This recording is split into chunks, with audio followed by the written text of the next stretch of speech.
Madame la Présidente de l'École des sciences humaines et sociales, il me manque où elle est. Ah, voilà.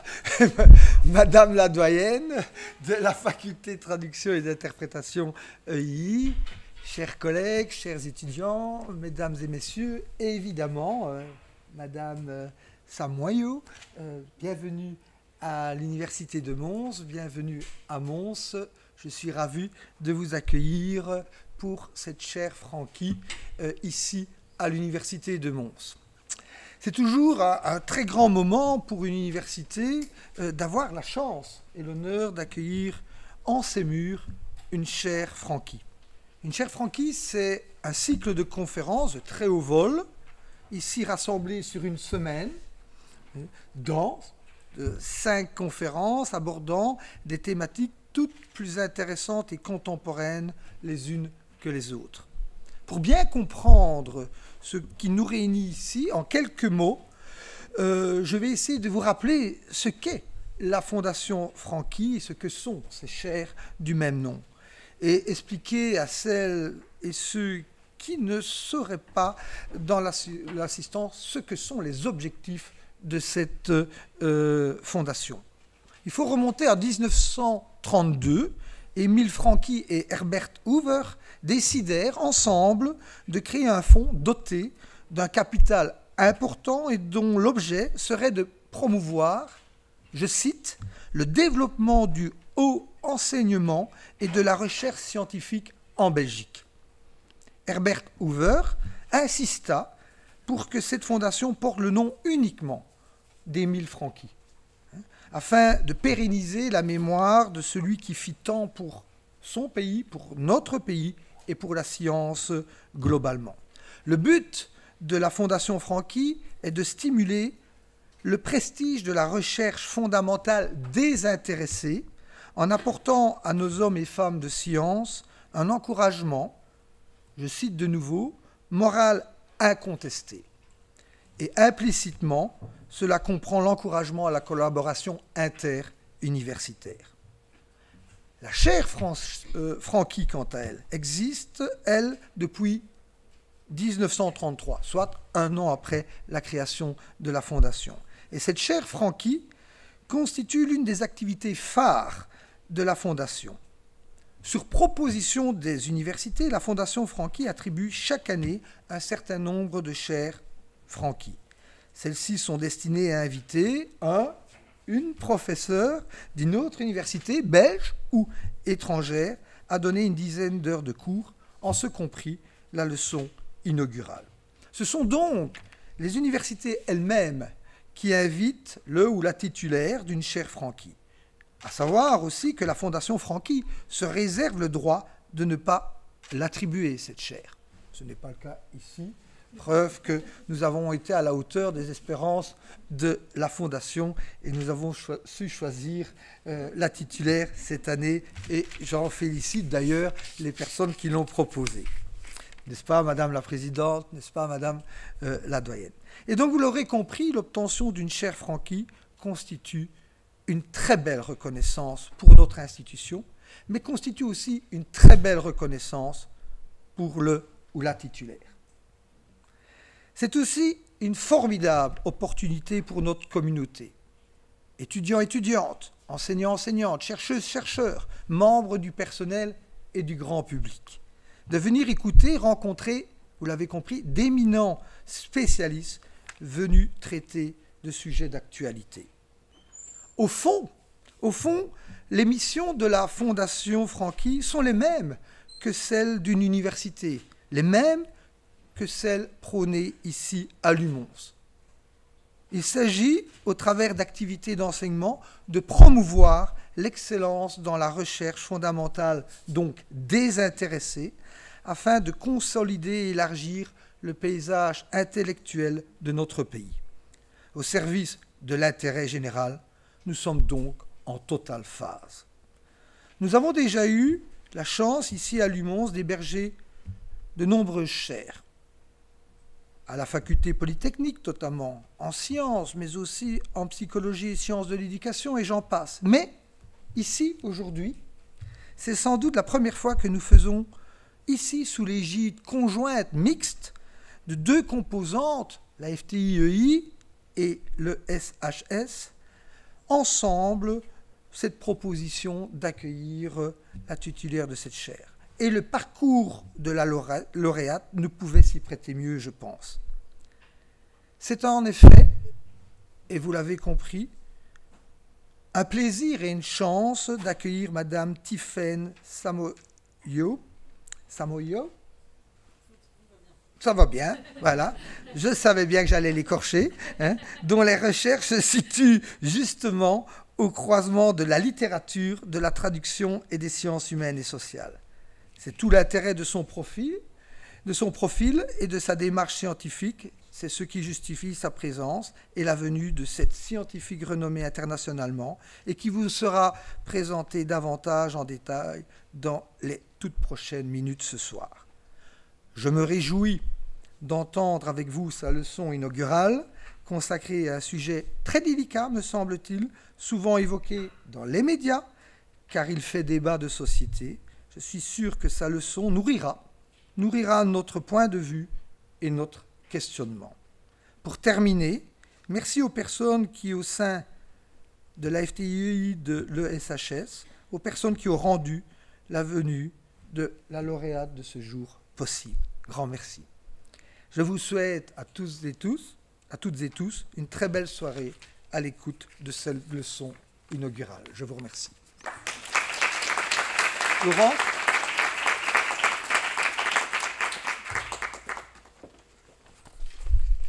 Bonsoir à tout le monde. Monsieur le recteur, chers collègues, chères étudiantes et chers étudiants, mesdames, messieurs, madame Samoyo, les promotrices de la chaire Franqui, à savoir la présidente Manon Libert et Catherine Soldiou de l'École des sciences humaines et sociales, ainsi que la doyenne Christine Michaud, la vice-doyenne Catherine Gravet et moi-même de la FTI, nous avons l'honneur de vous présenter le parcours académique et scientifique admirable de la lauréate de la chaire Franqui. Madame Samoyo est directrice d'études à l'EHESS, l'École des hautes études en sciences sociales à Paris, où elle dirige le centre de recherche sur les arts et le langage. Mais revenons un instant sur son parcours de recherche. En 1996, elle a soutenu une thèse de doctorat en littérature à l'Université Paris 8, Vincennes-Saint-Denis. Dans cette thèse intitulée « Roman monde, les formes de la totalisation romanesque au XXe siècle », elle se penche sur les domaines littéraires francophones, germanophones et anglophones. Cette thèse a bien sûr donné lieu à une publication sous le titre « Excès du roman » en 1999 et à de nombreux articles. En 2003, Madame Samoyo obtient une HDR, une habilitation à diriger des recherches, sous le titre « Actualité de la fiction, théorie, comparaison, traduction » pour une ontologie du multiple et du temps. Son engagement dans la recherche se manifeste aussi par la direction de nombreuses thèses. Depuis 2006, elle a dirigé une quarantaine de thèses et actuellement, elle en supervise plus d'une dizaine. Parallèlement à ce parcours de recherche exemplaire, dès 1998, elle a enseigné la littérature générale et comparée à Paris 8, Vincennes-Saint-Denis et ensuite à la Sorbonne Nouvelle Paris 3.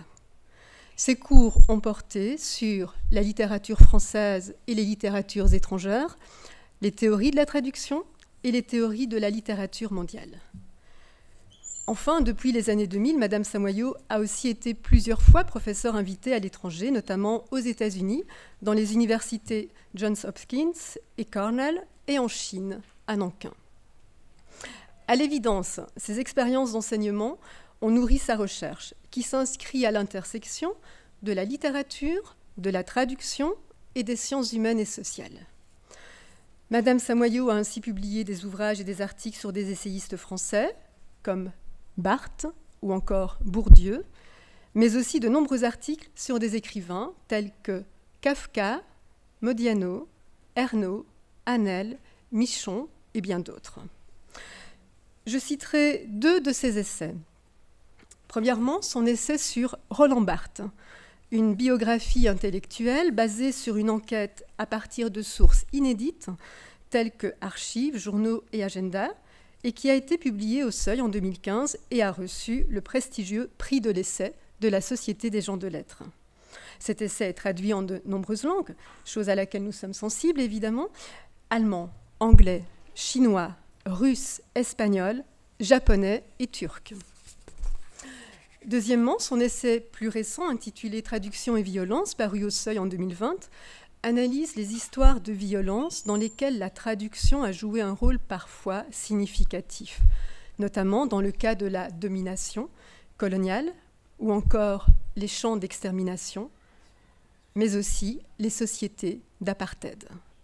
Cet essai a été également récompensé par cette fois le prix Anna de Noailles de l'Académie française, et il est traduit en anglais, en brésilien, italien, coréen, si la liste est exhaustive.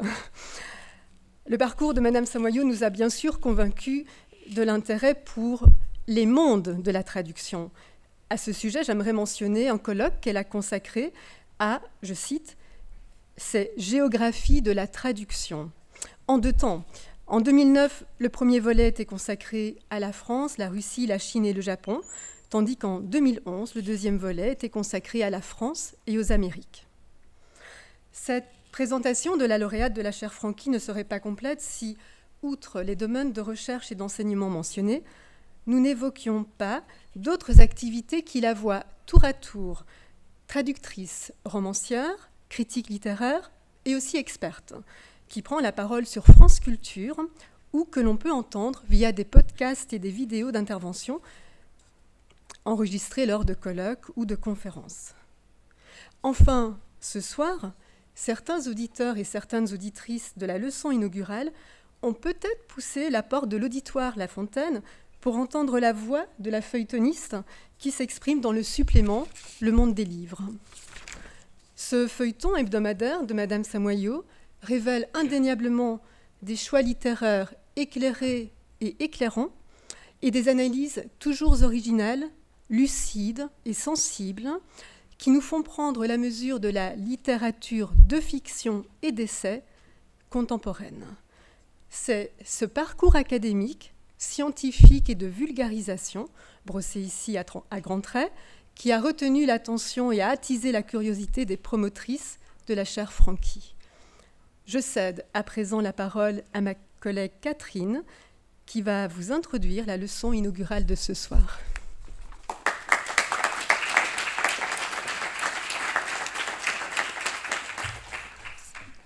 Bonsoir. Je suis ravie de pouvoir vous accueillir ce soir également au nom de l'école en sciences humaines et sociales à la leçon inaugurale de la chaire Franqui de cette année. Doit-on transformer les œuvres du passé? C'est la question que Tiffaine Samoyau a proposé d'éclaircir pour, et peut-être aussi dans la discussion un peu avec nous, aujourd'hui. Il s'agit là, ça a déjà été mentionné, d'une question de grande actualité, bien évidemment, d'une question qui fait débat, qui provoque et surtout qui clive. Mais surtout d'une question passionnante, car traitée dans toute sa complexité, elle oblige à interroger et à faire hésiter toute une série de certitudes concernant des notions, des concepts et des théories qui auraient pu nous sembler aller de soi. Qu'est-ce qu'une œuvre? Un original, une auteure, une traduction? Ou encore, qui est autorisé et au nom de qui et de quelle instance à en donner et à en stabiliser les définitions et les critères d'évaluation? Dans son dernier livre, qui a maintenant déjà été bien sûr mentionné, Traduction et violence, et je fais la pub, il y a une table de livres où vous pouvez aussi après acheter ce livre et aussi d'autres ouvrages de Tiffaine. Donc, dans ce livre, Tiffaine Samoyau développe une position originale et forte au sujet de la traduction, qui se distingue tout d'abord d'un discours qui ne prend en compte que ce qu'elle appelle la positivité du geste, discours qui dépasse largement le champ des théoriciens de la traduction pour se retrouver en version quasi publicitaire dans les énoncés officiels d'instances politiques à propos, par exemple, de la diversité de l'Europe comme elle est communiquée par la Commission européenne, par exemple. Ce discours a en effet tendance à idéaliser la traduction comme une pratique de l'hospitalité, comme synonyme à la pensée ou encore comme garant de la pluralité contre l'hégémonie de la langue unique. Une telle vision de la traduction, nous montre l'auteur, même si elle est animée par la bonne volonté, court le risque de cacher, en dépolitisant la pratique de la traduction, les jeux de pouvoir et donc la violence potentielle inhérente à tout acte de traduction. Mais, faut-il entendre, à la violence potentielle correspond aussi une potentielle force réparatoire de la traduction. Autrement dit, la traduction est fondamentalement ambivalente. Tout, on pourrait dire, comme un pharmacone. Elle peut être le poison qui tue, ou alors l'antidote qui donne la vie. Ou, dans les termes de Tiffaine Samoyo, et je la cite, « La vulnérabilité de la traduction est réelle. Mais comme il est dans sa nature d'être situé dans l'espace et dans le temps, il n'est pas certain, élargit-elle son propos, que lorsqu'on parle de la vulnérabilité de la traduction, on ne parle pas, en fait, de la vulnérabilité de l'œuvre elle-même, toujours susceptible d'être abîmée ou détournée dans le voyage. Si l'œuvre peut être abîmée dans le voyage, c'est-à-dire dans le processus de sa traduction, insiste Samoyo, il y a bien des cas où l'exact inverse est le cas, c'est-à-dire où une œuvre ne prend sa consistance qu'une fois qu'elle est traduite. En passant par un texte comme celui de la Bible, ses différentes réécritures, traductions et retraductions, notamment féministes, ou encore par des textes de témoignages d'expériences concentrationnaires en Allemagne nazie par Primo Levi ou encore en USSR stalinienne par Chalamov et bien d'autres, l'auteur montre de manière efficace une chose, qui n'est pas exceptionnelle, mais plutôt dans l'ordre des choses, que ce que nous avons l'habitude à considérer comme une œuvre originale n'existe pas telle qu'elle. Autrement dit, qu'il est tout à fait courant, historiquement parlant, que la déformation ou la métamorphose des œuvres par une réécriture perpétuelle ou encore par des traductions doivent être considérées, et je cite, comme les conditions mêmes de la survie du texte. On voit bien, je pense, qu'un tel positionnement par rapport à la relation entre les œuvres et leur traduction peut nourrir différemment le débat souvent posé dans les termes d'une alternative infernale, où il nous est demandé, sans plus de nuances, d'être soit pour, soit contre la réécriture des œuvres du passé. Je pense qu'il est aussi devenu clair pourquoi et à quel titre cette séance inaugurale, mais également les séances suivantes que nous propose Tiffaine Samoyo, c'est compliqué pour nous, je ne sais pas pourquoi, peuvent et même doivent intéresser ceux et celles qui sont impliqués dans un devenir traducteur ou traductrice, tout autant que les étudiants et chercheurs en sciences humaines et sociales, et bien sûr tous ceux et celles qui souhaitent se forger un avis nuancé, loin des caricatures qui dominent pour l'instant très souvent le débat. Le débat donc autour de la réécriture des œuvres du passé. Merci beaucoup et je laisse la parole à Tiffaine Samoyo et vous souhaite une excellente soirée.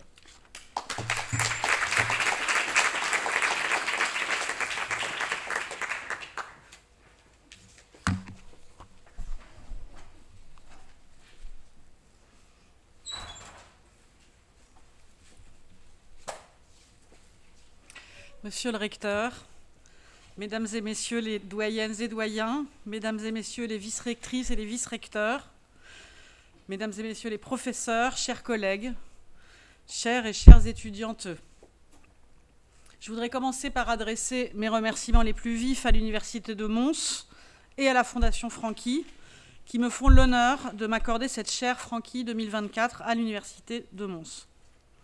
Et ma reconnaissance la plus chaleureuse va en particulier aux collègues des sciences humaines et de la traduction et de l'interprétation, Catherine Gravet, Manon Libert, Christine Michaud, Laurence Pieropan et Catherine Soldiou, pour leur confiance, mais aussi pour l'enthousiasme qu'elles ont mis à présenter et à promouvoir ma candidature. Donc merci infiniment. Faut-il réécrire les classiques, les œuvres du passé, comme je l'avais annoncé au départ? On dit parfois que les classiques sont intemporels.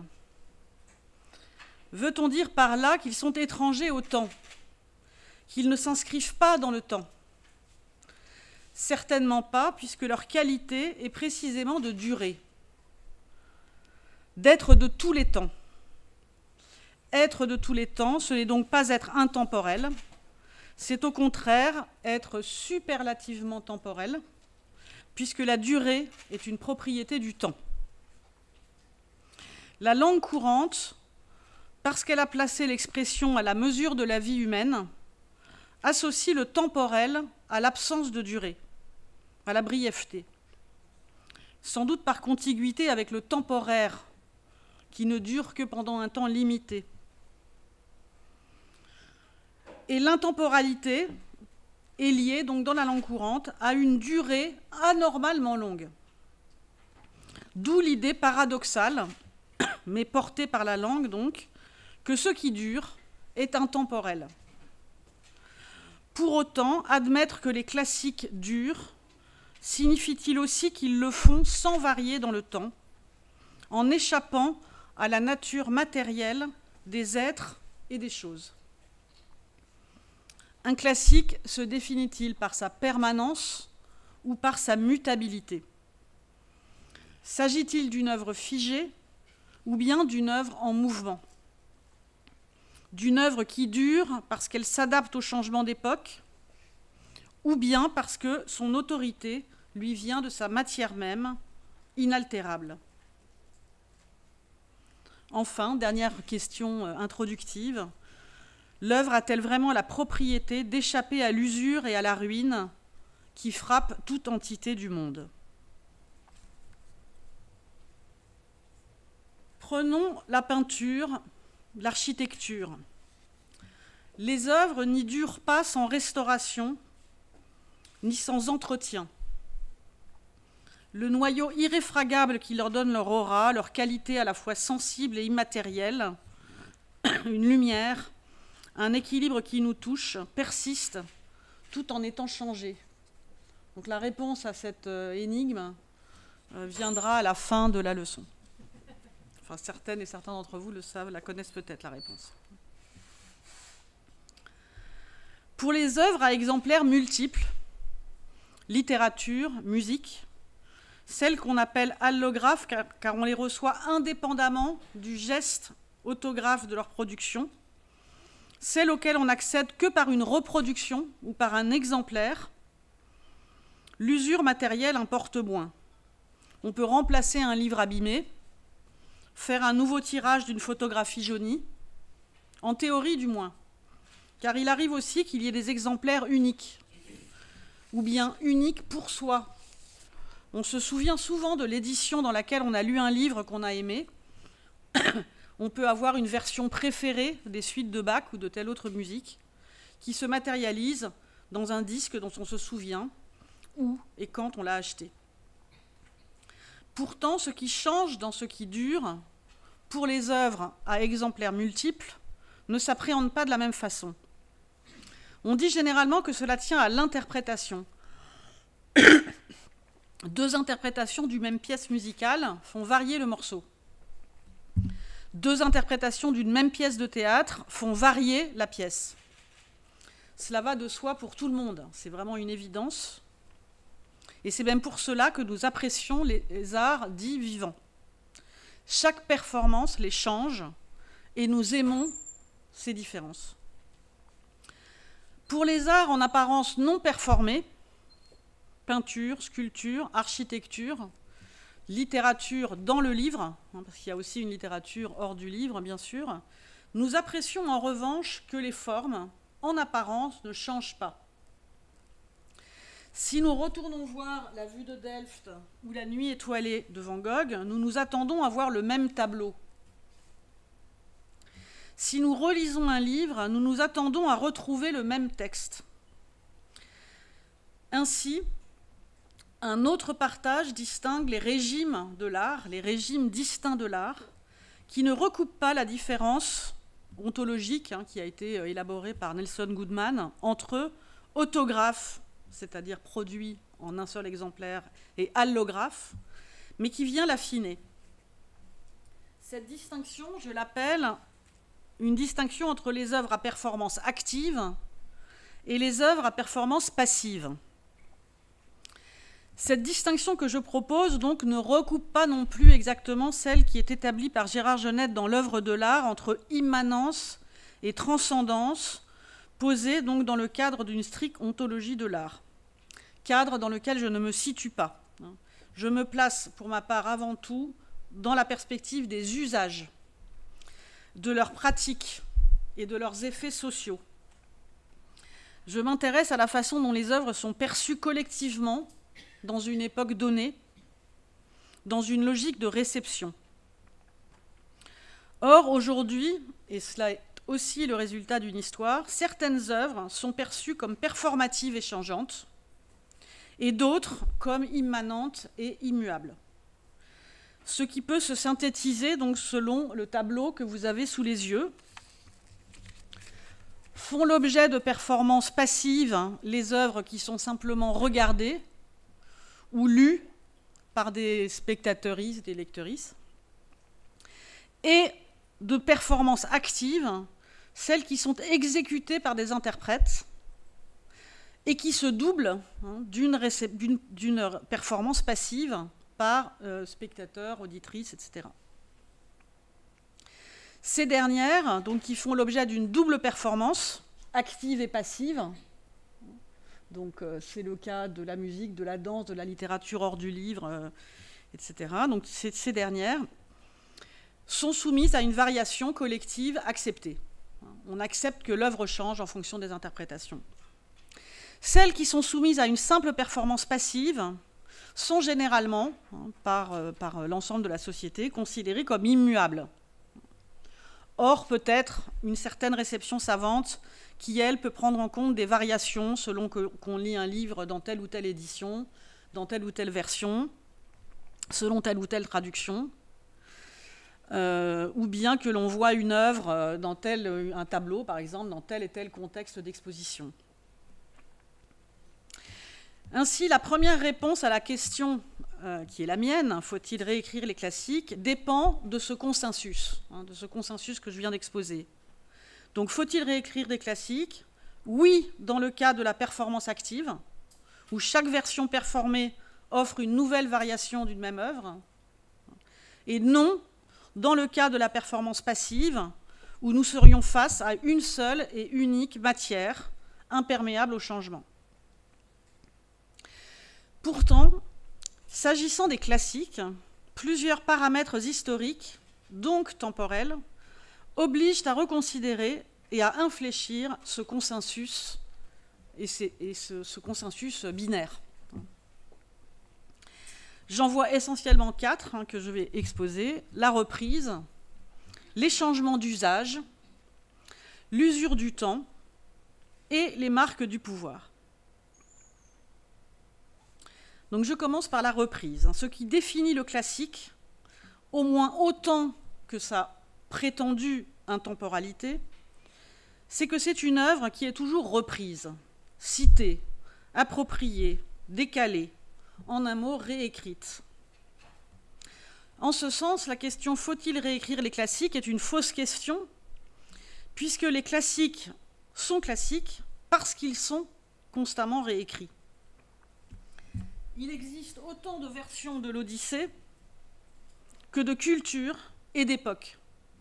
Des traductions, fidèles ou infidèles, aux réécritures pour la jeunesse, en passant par les parodies, les citations, les reprises ludiques ou sérieuses, les adaptations, au point que Borges, dans les traductions d'Homère, affirmait que les classiques n'ont pas vraiment d'originaux.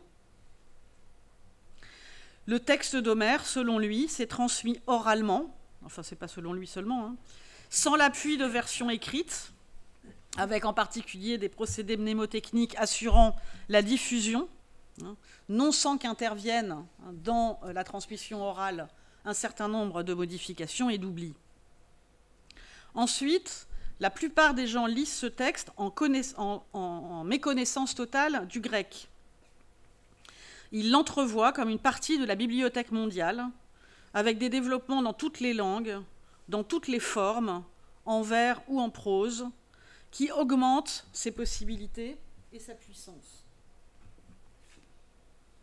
Je cite Borges, donc vous avez le texte ici, « L'idée de texte définitif ne relève que de la religion ou de la fatigue. La superstition de l'infériorité des traductions, monnayée par l'adage italien bien connu, traduttore, traditore, provient d'une expérience négligente. Il n'est pas un seul bon texte qui ne semble invariable et définitif si nous le pratiquons un nombre suffisant de fois. » L'idée est bien ici que la survie des classiques provient de leur variation. Et dans sa nouvelle « L'Immortel », Borges incarne cette idée à partir de la figure de l'auteur lui-même. Il met en scène, sous ce nom de l'immortel, Homère. Et si pour la conscience collective, Homère apparaît comme un auteur immortel, Borges en fait une espèce de troglodyte, survivant dans un ruisseau tout à fait boueux, qui est une variante, vraiment une variante rabaissée du fleuve de l'immortalité. Il propose ainsi de remplacer le concept qu'il considère comme figé d'œuvre immortelle par des formes vivantes d'appropriation, la relecture, la modulation, l'oubli, l'écart, le renouvellement, l'erreur même, qui toutes assurent la survie des œuvres. Un autre exemple, peut-être moins canonique en Europe, est celui des grands classiques de la littérature chinoise, ceux qu'on appelle communément, dans la culture chinoise, les 4 livres extraordinaires de la littérature chinoise, donc qui sont des œuvres de fiction de la Chine prémoderne, les plus influentes. Donc, je cite ces 4 titres, vous les connaissez peut-être, Les 3 royaumes, Au bord de l'eau, La pérégrination vers l'ouest, parfois appelé en français Le voyage dans l'ouest, et Le rêve dans le pavillon rouge. Ce sont des textes qui ont donné lieu également à des quantités de reprises et de réécritures qui, aujourd'hui, prennent des formes multimédiatiques très importantes dans le cinéma, la BD, le manga, les séries, les jeux. Ce n'est donc pas la culture visuelle de masse en régime capitaliste néolibéral qui a inventé le produit dérivé. C'est le fonctionnement du classique depuis la nuit des temps.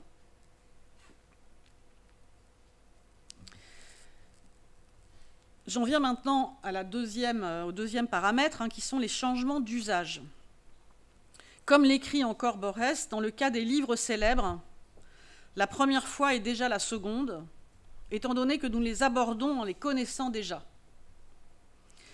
L'expression banale et prévoyante « relire les classiques » est en fin de compte d'une innocente véracité. Même lorsque nous les lisons pour la première fois, il nous arrive précédés de quantités de discours et d'images qui correspondent à autant d'usages qui en sont faits. Usages pédagogiques, on les imite.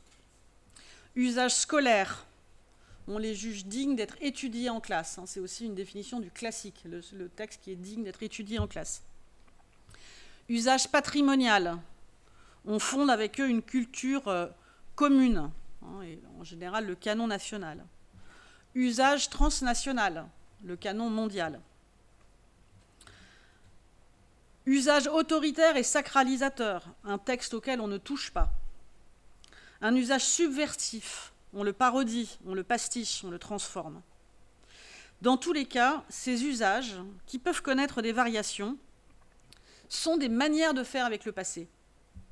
Avec un passé que l'on peut modéliser pour en faire un texte porteur de valeurs dignes d'être imité. Mais les classiques se sont définis la plupart du temps dans des sociétés fortement hiérarchisées et normatives, où régnaient des valeurs d'ordre, de clarté, d'autorité. Par exemple, le XVIIe siècle français, siècle précisément dit classique.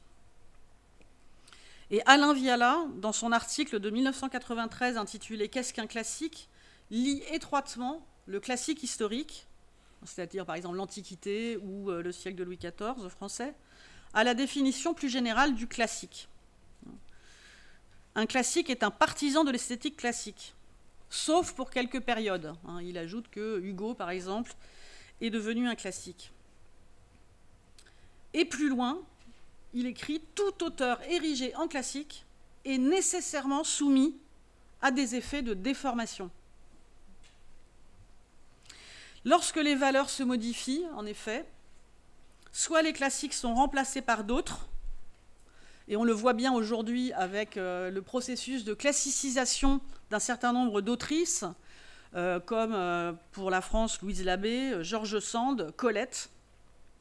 Cette dernière, c'est intéressant parce que Viala soulignait, il y a 30 ans, que le processus de classicisation n'avait pas abouti, alors qu'elle fait aujourd'hui, 30 ans plus tard, indéniablement partie du canon.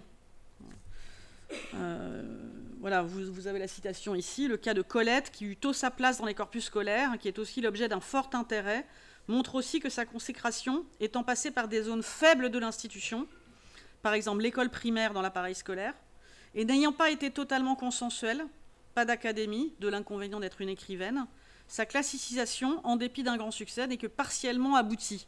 Donc il écrit ça en 1993 et on ne pourrait plus écrire cela aujourd'hui, ce qui montre bien le principe de substitution et le principe de modification du canon.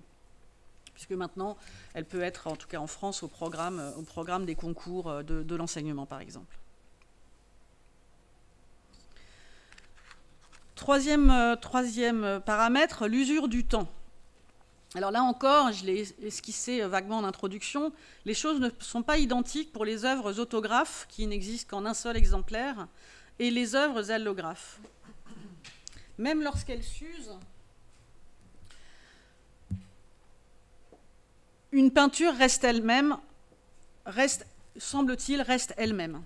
C'est le cas de la scène de Vinci, qui a commencé à s'effacer 10 ans après que Vinci l'a peinte.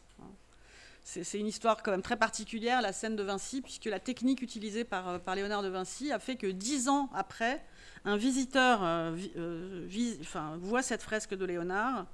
Donc on n'est même pas 20 ans après la finition de la peinture, et il écrit « C'est un merveilleux ouvrage, mais qui commence à s'abîmer, soit par l'humidité, soit par quelque malfaçon, je ne sais. » Et moins d'un siècle après la finition de la peinture, un peintre et théoricien italien dit « La scène est complètement gâtée ». Et moins d'un siècle, enfin juste un siècle après, donc en 1624, Bartolomeo Sanese déplore qu'il n'y ait presque plus rien à voir de la scène. Donc c'est une œuvre qui a passé son temps à s'effacer d'elle-même. Donc c'est un processus très intéressant. Mais malgré tout, même en s'effaçant, même si elle devient presque imperceptible, ce qui était le cas avant la restauration récente, eh bien, elle reste elle-même. Une fois, voilà, ce type d'œuvre change en vieillissant, sans changer d'identité foncière.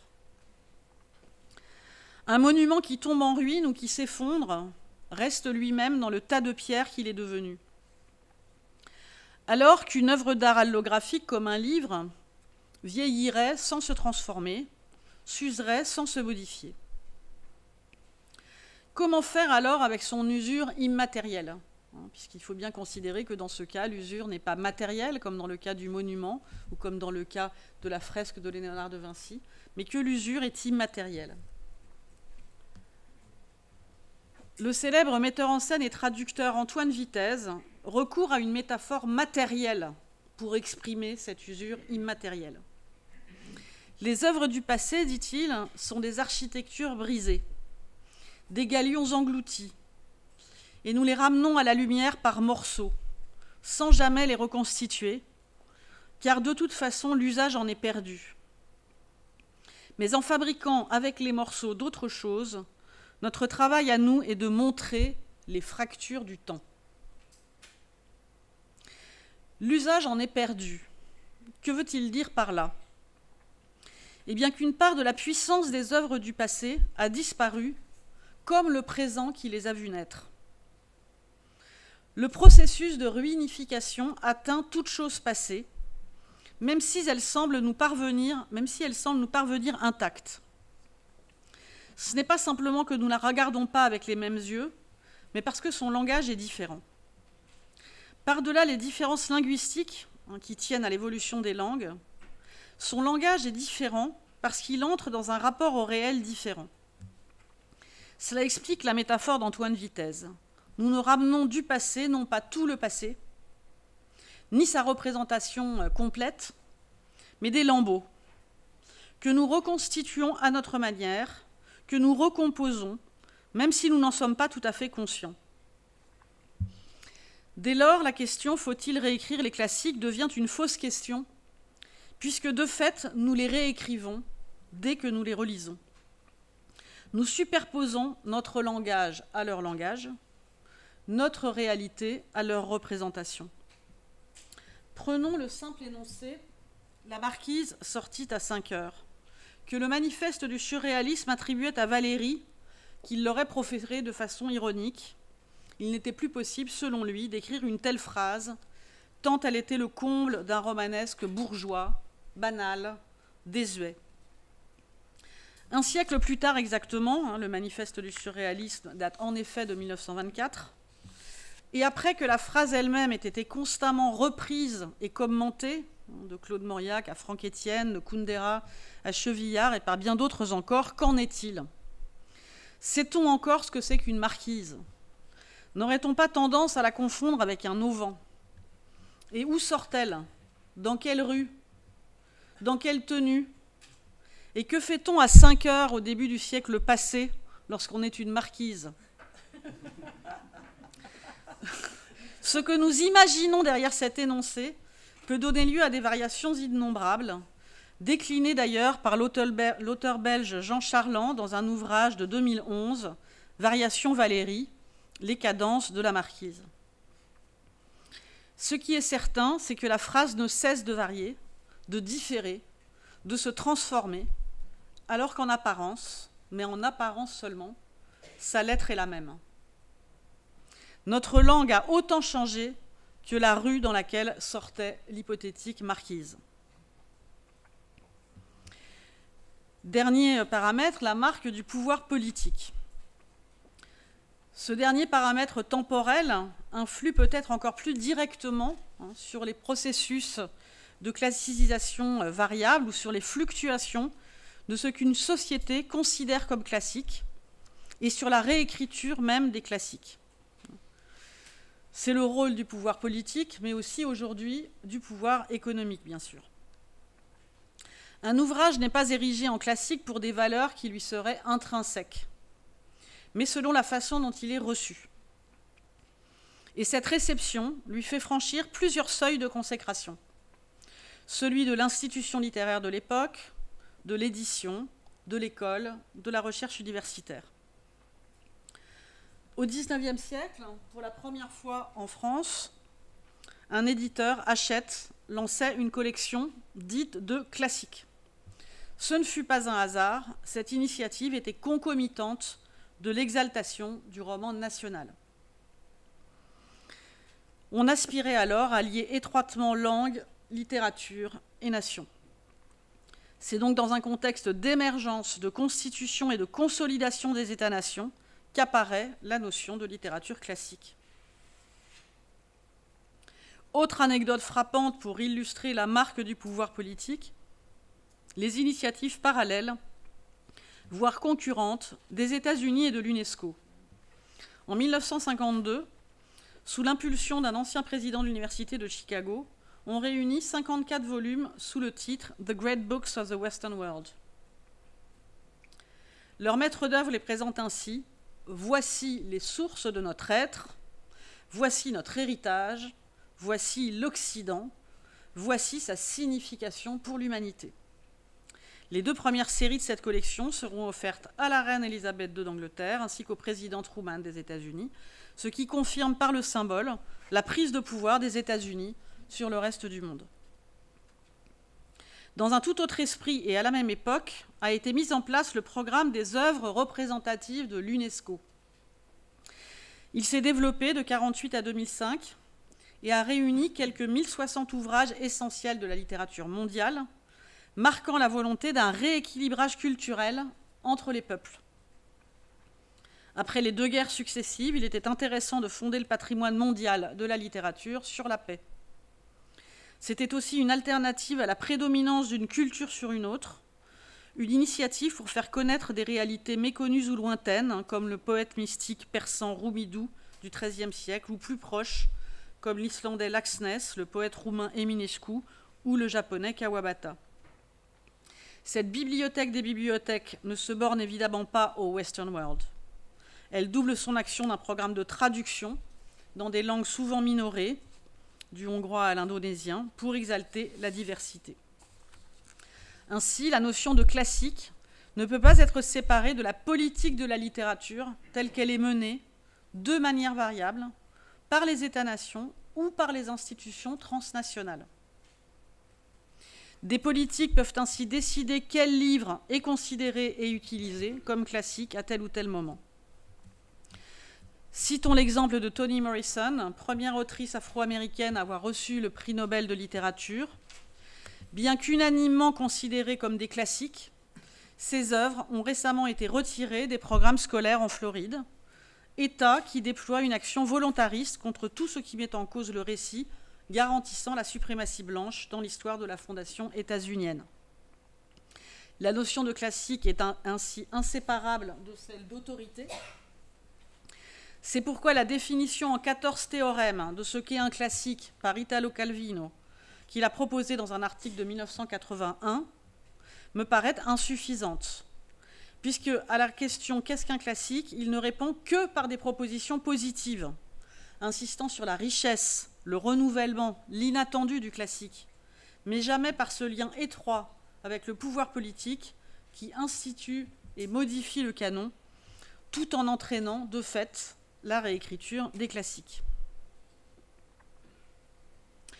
On voit donc que les classiques ne sont pas intemporels. Ils sont griffés de part en part des marques du temps. La valeur des œuvres ne leur est pas consubstantielle. C'est un potentiel, activé ou non, selon les époques. Pour cette raison, on peut affirmer que toute culture est une cancel culture. Elle promeut en reléguant, voire en effaçant ce qui précède. Elle peut le faire parce que tout texte est susceptible d'accueillir et de produire ses variantes. Alors pourquoi la dite cancel culture apparaît-elle aujourd'hui comme une nouveauté ou comme un excès propre à notre époque, importé des États-Unis? Pourquoi les adaptations ou les réécritures plus attentives aux sensibilités nouvelles suscitent-elles tant de réactions négatives aujourd'hui, en particulier en France, alors que les unes et les autres, les adaptations pour la jeunesse ou les traductions en langues étrangères, ont toujours donné lieu à des transformations importantes? Certes, le débat contemporain, dans les formes qu'il prend actuellement, sur la culture de l'annulation, est surtout porté par ses détracteurs, par ses pourfendeurs. Ceux qui prétendent que, au nom d'une allégeance à la petite morale du moment, des groupes influents mettraient en cause la stabilité de la culture, la pureté des originaux. Cette inquiétude n'est pas nouvelle. On lui donne seulement un autre nom qu'autrefois. Elle s'est un jour appelée querelle des anciens et des modernes, à la fin du XVIIe siècle. Un autre jour, bataille des livres. C'est Swift qui s'en moque ainsi. Un autre encore, querelle d'Homère, un peu plus tard. Chaque fois, il y est question du respect dû aux classiques ou aux anciens, du statut de l'original, du bien fondé de la réécriture et de la traduction. Vu d'aujourd'hui, ces débats enflammés, qui s'étendent parfois sur plusieurs décennies, notamment dans l'Europe de la fin du XVIIe siècle jusqu'au milieu du XVIIIe siècle, présentent de nombreuses similitudes avec notre époque, même si les partis sont un peu différents, parce qu'évidemment, les temps ont changé.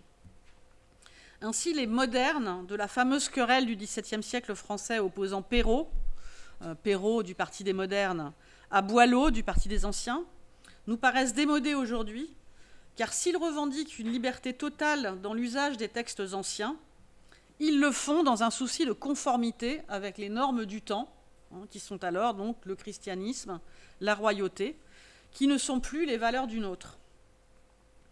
C'est exactement ce que reprochent à la dite cancel culture ses détracteurs, une soumission à la norme du temps. De ce point de vue, ils ont parfaitement raison.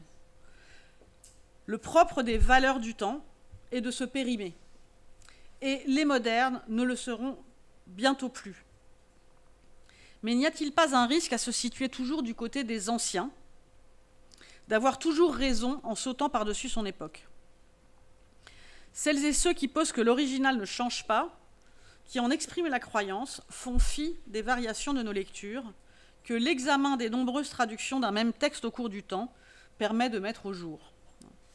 Si les traductions de Virgile ou d'Homère, de la Renaissance à aujourd'hui, comportent autant de variations, ce n'est pas lié à la subjectivité de chaque traductrice ou traducteur, mais comme je l'ai dit précédemment, à des modifications substantielles de la relation aux langues, de la relation à la poésie et au monde. Mais là où on n'a pas toujours raison de vouloir avoir raison, c'est que les originaux ne deviennent canoniques que parce qu'ils sont constamment repris, appropriés, adaptés. Or, adapter, ce n'est pas toujours altérer. Adapter peut être aussi une façon de réparer. Une autre hypothèse de la violence des débats contemporains contre la culture de l'annulation, avatar particulier de ce qui est dénoncé à travers le vocable polémique de wokisme, me paraît être que les transformations sont portées à l'extérieur et à la marge des groupes lettrés dominants. Quand un traducteur d'autrefois rendait une traduction plus raciste que l'original, il y en a énormément d'exemples, dont certaines que j'examinerai cette semaine, notamment dans la leçon que je ferai, je crois, jeudi, consacrée à l'éthique de la traduction.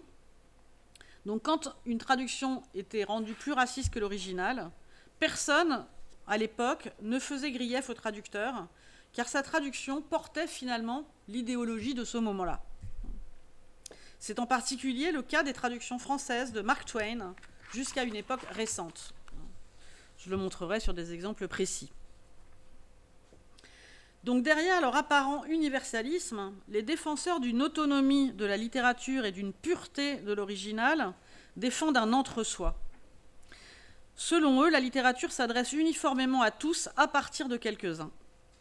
Lorsqu'on défend l'idée que pour qu'elle s'adresse réellement à toutes et tous, il faut qu'elle puisse être modifiée selon les publics, ce qu'elle est en effet, indépendamment de toute intervention, on se voit accusé de mépris de classe car on considérerait que l'esprit critique n'est pas chose universellement partagée. Or, l'esprit critique est nécessairement situé.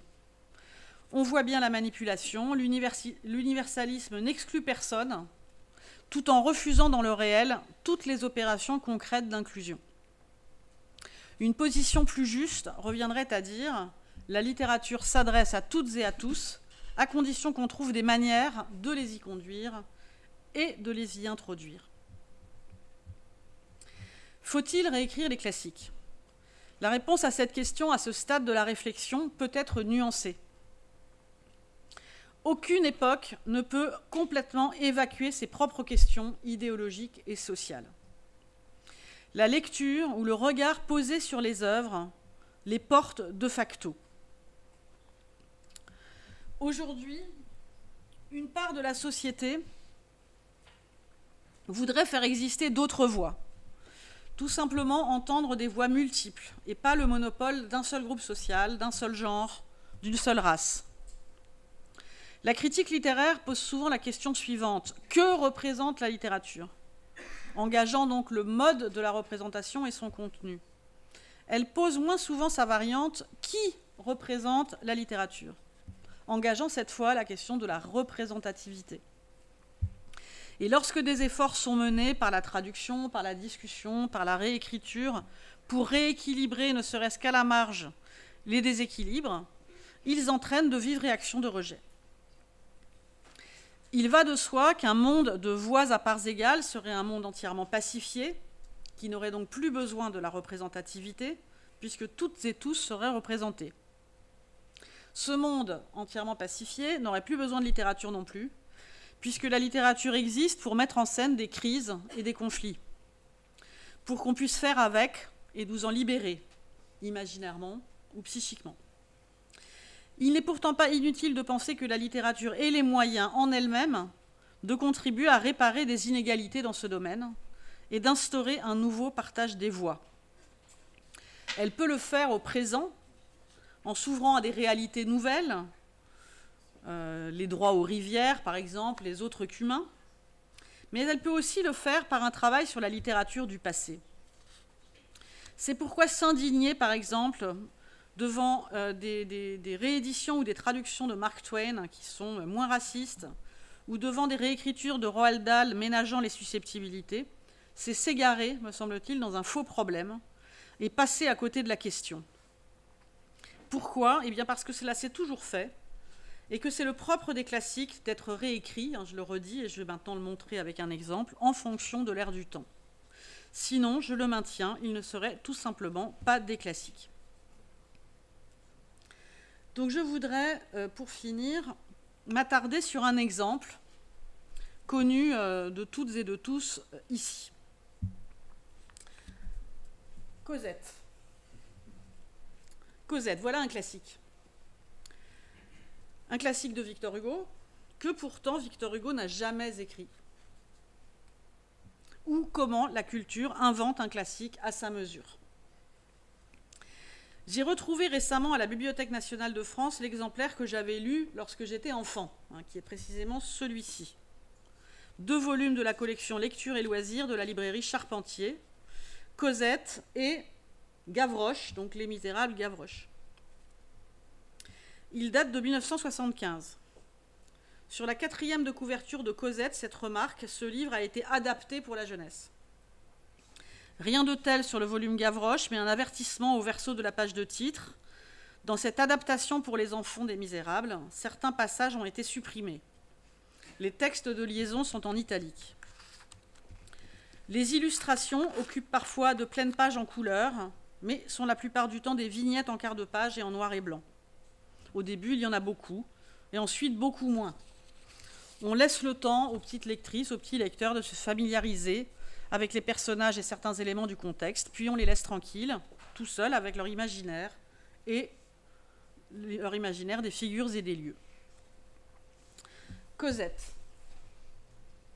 En cherchant l'édition de mon enfance à la BNF, je m'aperçois qu'il y a 1001 éditions de Cosette. Ce livre que Victor Hugo n'a jamais écrit. En réalité, plus de 100. Dès 1884, les éditions Hachette publient des extraits des Misérables pour la jeunesse. Donc on est 2 ans après la mort de Victor Hugo. Et Cosette devient un livre autonome, dont un livre apocryphe de Hugo. Ce texte, Cosette, est traduit comme s'il était un livre de Victor Hugo en 1893 en anglais, en 1924 en tchèque, en 1926 en vietnamien. Tout au long du XXe siècle, Cosette est tantôt adaptée, tantôt racontée, mais elle est toujours présentée comme un livre de Victor Hugo, pas seulement comme une de ses héroïnes. Il faut pourtant distinguer dans ces reprises entre abréviation et adaptation. Dans l'édition que j'avais lue lorsque j'étais enfant, le texte est fortement réduit, notamment dans sa première partie. Il est tronqué par endroits, mais globalement, nous lisons les mots de Hugo. Sa langue est là. L'adaptation, en revanche, elle, change la langue. Seul reste le personnage et l'intrigue. C'est le cas dans les éditions pour de très jeunes enfants, car il y a des albums Cosette destinés aux enfants qui commenceraient tout juste à lire seuls. En 1964, paraît pour la première fois l'adaptation en français facile. Maintes fois rééditée, jusque dans l'époque les plus récentes. Il y a des rééditions de cette adaptation dans les années 2010. Donc cette adaptation en français facile de Pierre de Beaumont, dont le nom est présenté sur la couverture. Lisons l'avertissement. Cosette est écrit en français facile. Pour le lire, il faut savoir les 700 à 800 mots les plus employés de la langue française. Les rares mots qui ne sont pas contenus dans cette liste sont expliqués très simplement en bas de page. En 2003, Hachette reprend cette adaptation, mais le français facile de 1964 est sans doute devenu trop difficile, car l'édition multiplie les notes de vocabulaire. Je vous en lis parce que ça vaut son pesant d'or. Ça en dit long sur le mépris où l'on tient les lectrices et les lecteurs, ou sur l'idée, par exemple, que le dictionnaire n'existe plus. Par exemple, j'ai relevé barbe, poil au menton. Ou planche, morceau de bois de forme rectangulaire.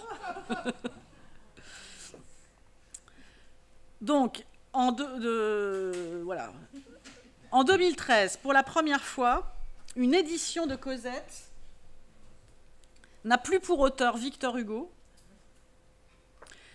mais celui de l'adaptateur, donc Alain Paraillou.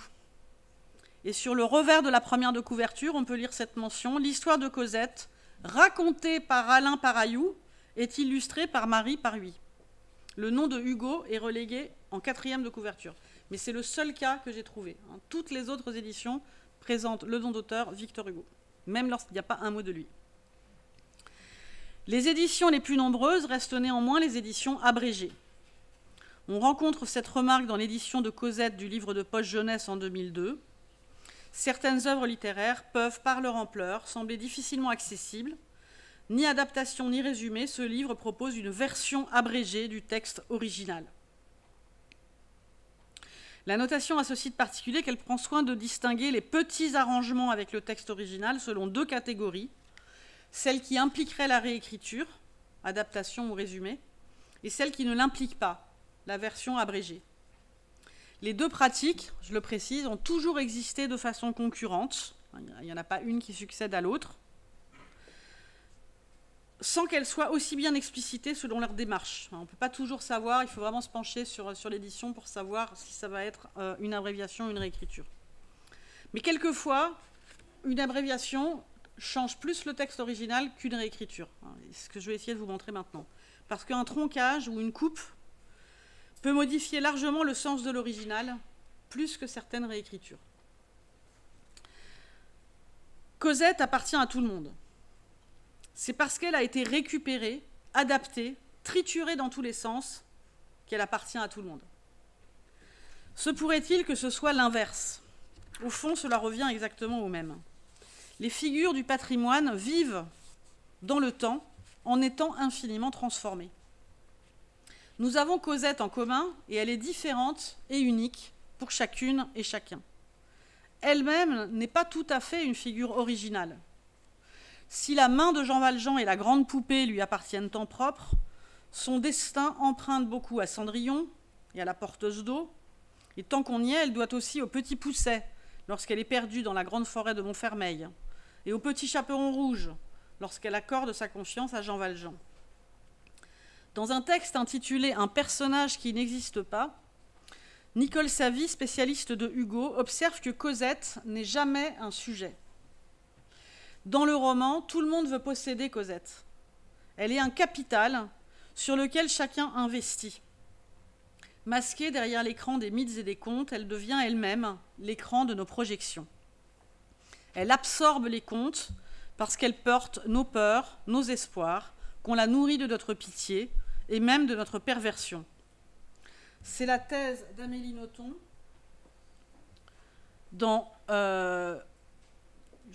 qui écrit la notice sur Cosette dans le dictionnaire des personnages populaires. Je la cite: « Cosette est l'histoire délectablement douloureuse de l'enfant victime, de la pureté bafouée. C'est l'histoire jouissivement révoltante d'une petite fille martyre. J'étais moi-même une petite fille quand j'ai découvert ce scandale et le récit de ses souffrances exaltait mon sadisme enfantin. La géniale mauvaise foi de Hugo permet au lecteur de s'adonner à cette volupté sadique en toute bonne conscience. Il croit s'indigner quand en vérité il tressaille de plaisir. Nous sommes tous des Thénardier, il suffit de s'émouvoir du calvaire de Cosette pour le devenir. L'enfance abusée est encore aujourd'hui un vecteur de fascination. Elle alimente les faits divers et lorsqu'elle est présente dans la littérature, elle attire et elle fait horreur. Certains y voient de la transgression et d'autres l'insupportable absolu. Dans tous les cas, elle nous place face à l'énigme du mal, cœur secret de notre monde. Prenons pour exemple la fameuse scène du sceau. La comparaison des versions est très instructive. Dans le texte original, cette scène n'est pas présentée en continu.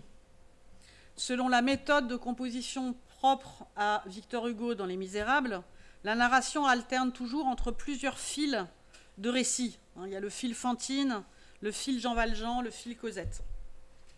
Ainsi, dans la version originale, la scène du sceau intervient près de 200 pages après l'arrivée de Cosette chez les Thénardier.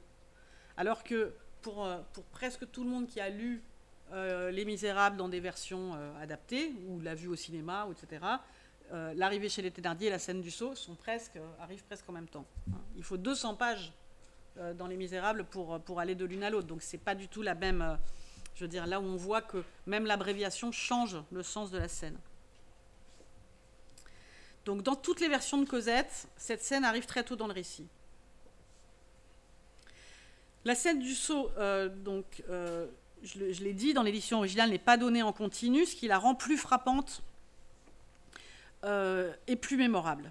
Il y a donc non seulement une modification sensible de l'ordre du récit, mais aussi la suppression de la construction chorale des Misérables au profit d'une narration linéaire et suivie. Les autres modifications touchent à la langue, non sans effet idéologique. La première version, donc celle que vous avez à gauche, reprend littéralement le texte original, mais ne place pas l'épisode au même endroit, comme je l'ai dit à l'instant. Ce qui renforce bien sûr le caractère pathétique de la scène. L'édition Cosette, suivie de Gavroche, pour les éditions ODEJ de 1961, présente le même texte non réécrit, mais ne le fait pas suivre de la conversation entre Jean Valjean et Cosette, comme dans la plupart des éditions abrégées. Alors ici, dans l'extrait que vous avez, vous voyez que le caractère miraculeux de l'intervention de Jean Valjean survient juste après la prière désespérée de l'enfant. « Oh mon Dieu, mon Dieu !» Cependant, le pauvre petit être désespéré ne put s'empêcher de s'écrier « Oh mon Dieu, mon Dieu !» En ce moment, elle sentit tout à coup que le seau ne pesait plus rien. Une main, qui lui parut énorme, venait de saisir l'anse et la soulevait vigoureusement. Alors évidemment, le fait que la main arrive après la prière de l'enfant donne à la scène une dimension assez fortement religieuse, qui disparaît dès que l'exclamation est effacée. Ainsi, une autre édition abrégée coupe purement et simplement la phrase, ce qui empêche toute identification du héros masculin à un dieu.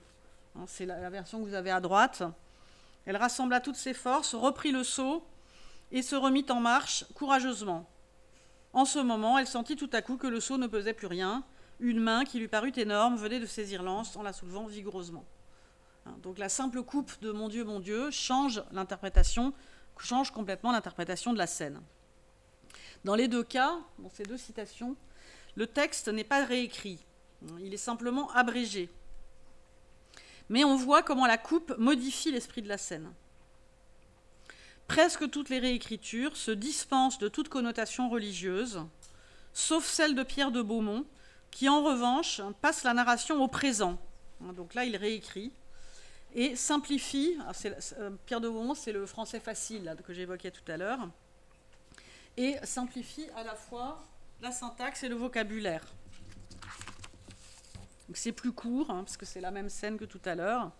Cependant, le pauvre petit être désespéré ne peut s'empêcher de s'écrier « Oh mon Dieu, mon Dieu !» À ce moment, elle sent tout à coup que le seau ne pèse plus rien. Une main qui lui paraît très grosse vient de le soulever. Alors, sont supprimés de cette adaptation en français facile les termes « angoisse »,« halte »,« se reposer », et le châtaignier devient un gros arbre creux. L'adjectif « énorme » qui qualifie l'impression que fait à Cosette la main de Jean Valjean est, on ne sait pourquoi, remplacé par « très grosse ». Mais nous sommes là face à un cas de traduction plus que de réécriture. La lettre du texte est changée, mais l'esprit est maintenu. L'esprit du texte est maintenu. Alors que dans la version précédemment citée, avec l'effacement de « Mon Dieu », la lettre semble conservée. On a l'impression d'avoir les mots de Hugo, mais en fait, l'esprit est changé. Ce qui fait qu'on ne peut pas savoir, sans avoir regardé vraiment de très près, si une réécriture, là c'est le cas, un passage au présent, changement de vocabulaire, est plus fidèle qu'un résumé ou qu'une abréviation. Alors que intuitivement, on penserait qu'une réécriture est toujours plus infidèle que juste un résumé, enfin une abréviation. Donc c'est intéressant de voir que c'est un peu contre-intuitif. Les éditions destinées à un public plus jeune combinent les traits du résumé et de la réécriture. On a les deux en même temps. La narration est plus rapide, mais les livres compensent cette accélération par un surcroît d'adjectifs et d'adverbes empruntés au registre émotionnel, comme dans les deux versions suivantes que vous avez sur la deuxième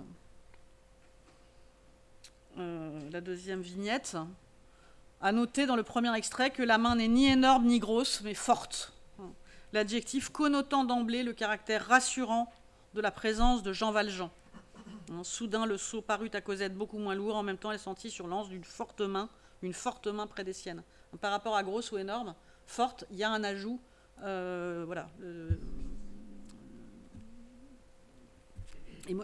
affectif, quoi.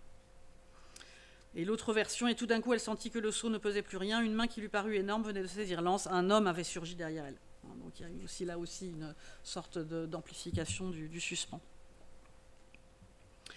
Alors ces quelques variations sur Cosette, qui ne sont qu'une sélection parmi beaucoup d'autres, permettent de poser deux considérations qui peuvent sembler de prime abord paradoxales.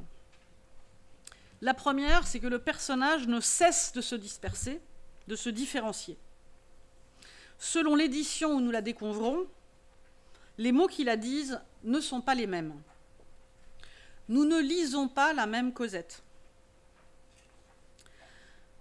La deuxième considération est que la multiplication des Cosettes garantit que nous la rencontrions toutes et tous à un moment de nos existences lectrices. C'est précisément parce qu'elle se disperse que nous la connaissons toutes et tous. Ainsi, tout le monde se souvient de Cosette. Et là, le paradoxe disparaît. Plus Cosette est réécrite, plus elle devient mémorable. La variation est en effet une condition de la mémorabilité. Les implications théoriques de ce constat invitent à nous demander de quoi nous nous souvenons lorsque nous lisons et sur quoi reposent nos communes références. En quoi ces premières adaptations ou réécritures sur lesquelles nous nous sommes arrêtés sont-elles idéologiques ? Elles le sont d'abord parce qu'elles présupposent et ciblent un public. Elles construisent tout un dispositif pour le pointer et l'encercler. Les illustrations, la typographie, les notes, le dossier pédagogique, le cas échéant. Si des éditions illustrées des Misérables sont apparues dès le vivant de Victor Hugo, elles s'adressaient à tous et ne ciblaient pas les lectrices et les lecteurs par tranche d'âge. Postuler à l'avance ce que chaque âge est capable ou non de lire et de comprendre porte la marque de croyances modulables selon les époques. Excusez-moi, j'ai besoin de boire un petit peu.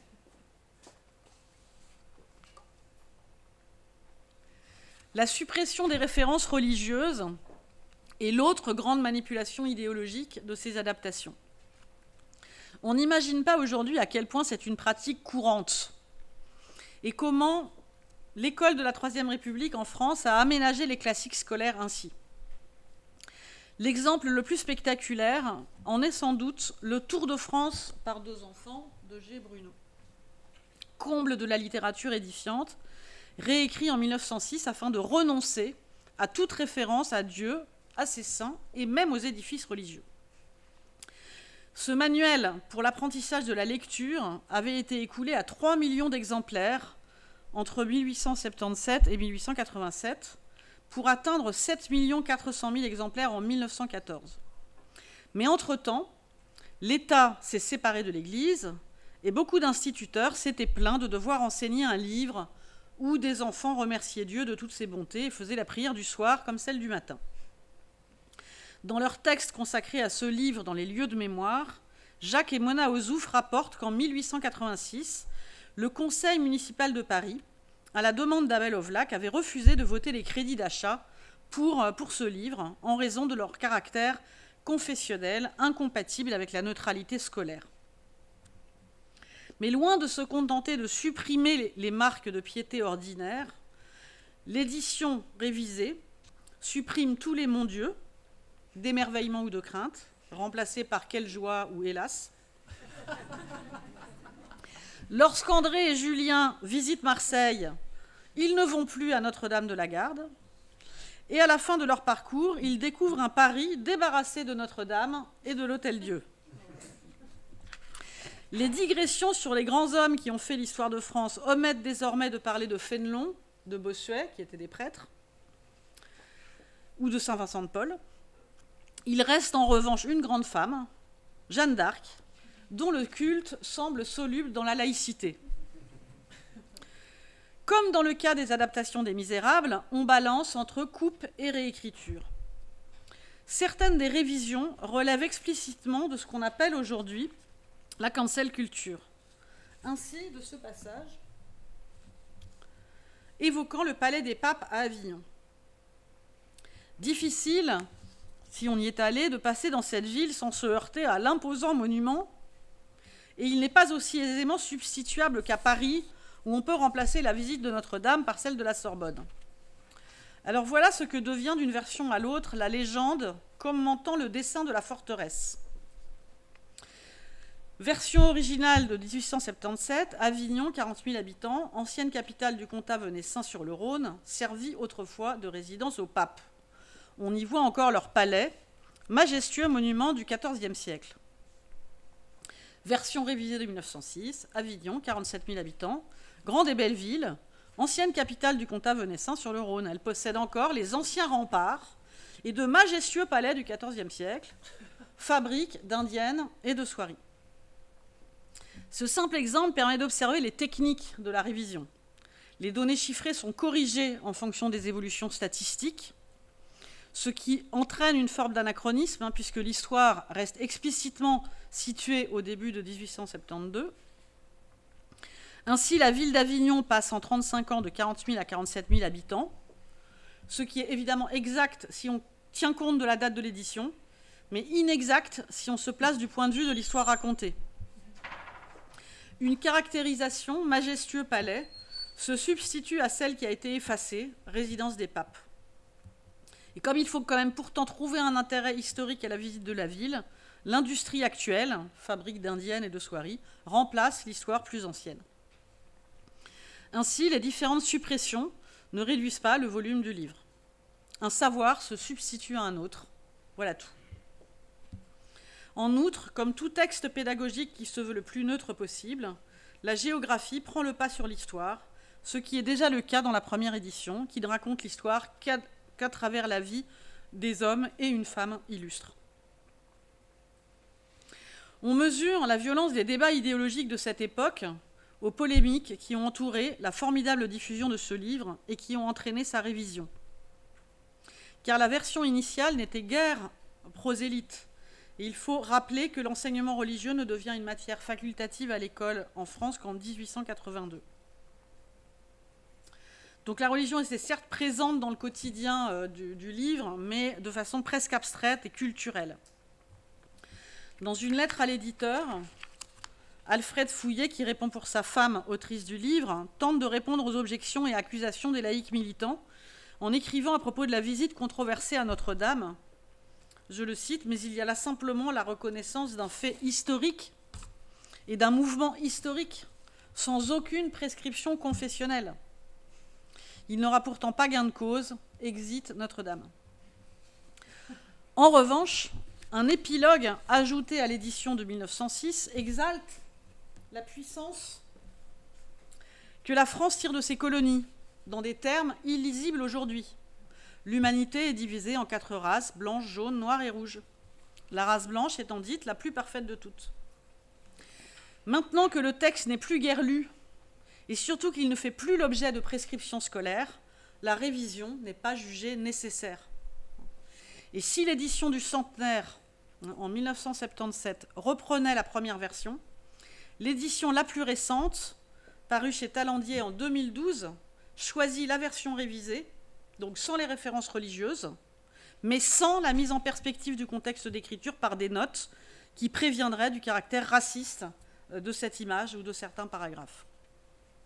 Seule une préface de l'historien Jean-Pierre Rioux prévient du caractère suranné du propos, en mettant seulement l'accent sur la morale patriotique qui imprègne la narration.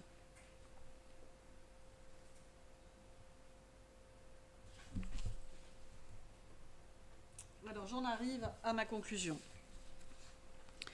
L'histoire, au moins autant que la langue, subit de constants réajustements. Lorsque les textes visent explicitement un usage pédagogique, l'adaptation peut vite devenir caricaturale, comme on vient de le voir. Mais cette question d'adaptation touche l'ensemble des textes dits classiques qui font toujours et ont toujours fait l'objet d'actualisations répétées. Ce sont ces actualisations incessantes qui, tant qu'elles existent, font des ouvrages concernés des classiques. Ils sont toujours anachroniques et dès lors toujours de notre temps. Ainsi, de même que l'on peut démontrer que toute culture se fonde sur une part d'annulation, on peut aussi bien dire qu'il n'y a pas de cancel culture. Il y a culture tant que les époques font évoluer la culture. Et comment fait-on évoluer la culture? En effaçant certaines choses et en mettant en lumière d'autres, en mettant en lumière de nouvelles. Pour mettre en lumière certaines choses, on ne peut pas ne pas en effacer d'autres ou en mettre d'autres dans l'ombre. Parce que c'est un effacement qui peut être tout à fait relatif. L'évolution des classiques et du regard que nous portons sur eux témoigne de ce changement. Il n'y a aucune raison d'en avoir peur. En avoir peur signifie qu'on transforme des symboles malléables en croyances, signifie de figer le passé en immuabilité, alors que le passé reste toujours ce que le présent décide qu'il est. De plus, on l'a vu aussi, la malléabilité des classiques est la condition de leur mémorabilité, pour la raison que la condition de la mémoire est la variation. Ce qui ne varie pas s'oublie ou reste lettre morte. L'idée d'immuabilité est bien sûr une illusion, qui est d'abord personnelle. Ne touche pas à mon Mark Twain, ne touche pas à mon Vermeer, avant de devenir politique. L'exemple de la liseuse à la fenêtre de Vermeer, tableau conservé au musée de Dresde, est particulièrement intéressant. Il permet, pour finir, de donner la réponse à l'énigme posée en commençant. Dès 1979, une radiographie révèle la présence d'un repeint sur une importante partie de la surface du tableau de Vermeer. Le sobre mur monochrome au-dessus de la jeune fille cachait un tableau représentant un Cupidon. On a alors supposé, en 1979, que Vermeer lui-même avait éliminé l'affreux bébé. Mais en 2017, grâce à de nouvelles analyses et de nouvelles technologies, on découvre que le repeint datait de plusieurs décennies après la mort de Vermeer. Pourtant, la liseuse à la fenêtre exerçait la fascination depuis des générations à cause précisément de son mur dépouillé, qui exprimait au mieux l'idée d'intériorité.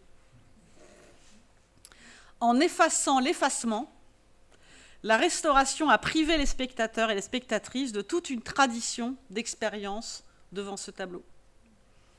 Alors, vérité de l'original et de l'histoire de l'art, ou vérité d'une rencontre continuée d'un tableau avec son public? Le débat sur ce sujet, comme sur la question de la réécriture des classiques, a été passionné, et il montre bien que la question ne peut être jamais définitivement réglée. Bon, moi, je préfère la version sans le Cupidon. Mais je trouve que ce phénomène d'effacement de l'effacement est quand même absolument extraordinaire. Voilà. Merci.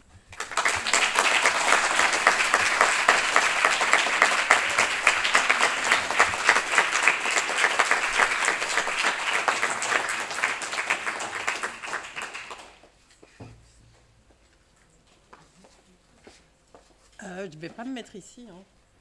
Non, mais merci énorme, un très très grand merci pour cette conférence qui a fait exactement ce à quoi je m'attendais, mais beaucoup mieux que tout ce à quoi je m'attendais. Et c'est pas du tout moi qui vais me mettre ici, mais je suis juste là pour vous permettre à poser des questions parce que j'imagine qu'il y en a.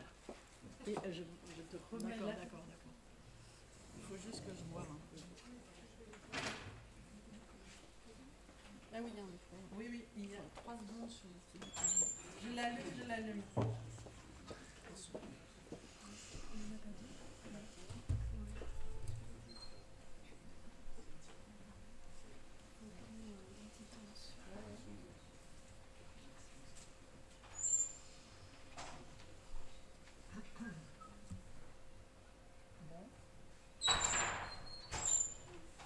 Le microphone pour l'instant ne marche pas, mais s'il y a quelqu'un qui a une voix qui porte, on peut peut-être déjà commencer le temps que ça sera réglé.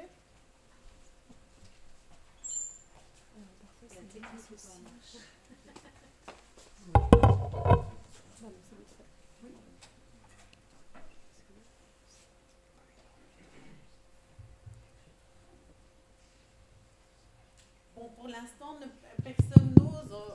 Voilà, c'est bon. Catherine. Vous avez parlé de mépris. Mépris pour... Ah mais ça marche, donc je peux passer le micro à quelqu'un qui a une voix plus faible. Vous avez parlé de mépris pour le lecteur ou la lectrice.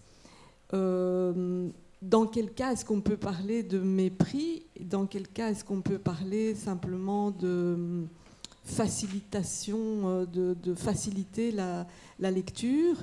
Et est-ce que la littérature de jeunesse n'est pas forcément une preuve de mépris pour les enfants et pour les jeunes?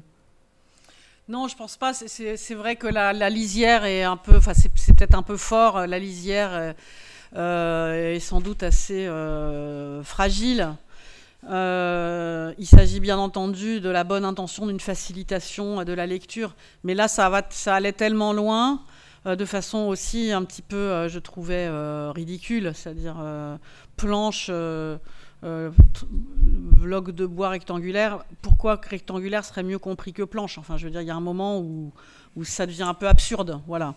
Et c'est pour ça que j'ai traduit ce caractère absurde, mais sinon, j'emploie pas ce mot. Là, je trouvais que ça allait un peu loin. Parce que, au contraire, l'adaptation au français facile, et d'ailleurs, elle a eu un succès énorme, hein, elle a été rééditée pendant plus de 50 ans, cette adaptation au français facile. C'est une adaptation dont je disais que précisément elle était une réécriture, mais que quand on la regarde en détail, elle est plus fidèle à l'esprit des Misérables que la plupart des versions abrégées.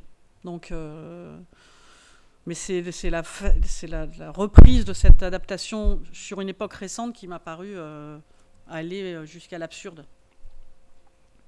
Parce que barbe, poil au menton, quand même, c'est... Enfin, peut-être qu'il y a des époques où il n'y a plus du tout de... les gens n'ont plus de barbe, enfin bon, c'est quand même...